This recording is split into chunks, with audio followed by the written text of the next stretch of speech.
Tehotná ste iba chvíľku, ale už sa toho toľko deje. Kilá vám možno ešte nenaskakujú, ale aj tak sa deje množstvo vecí. Prudké zmeny nálady, ranná nevoľnosť, neustále návštevy toalety.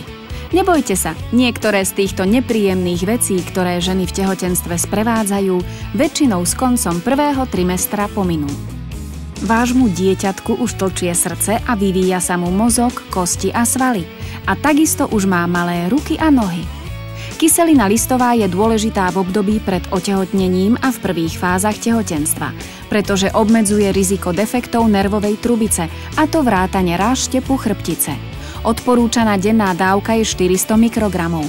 Pamätajte na to, že niektorým potravinám by ste sa počas tehotenstva mali vyhýbať, napríklad surovému mäsu, nepasterizovaným syrom či nepasterizovanému mlieku.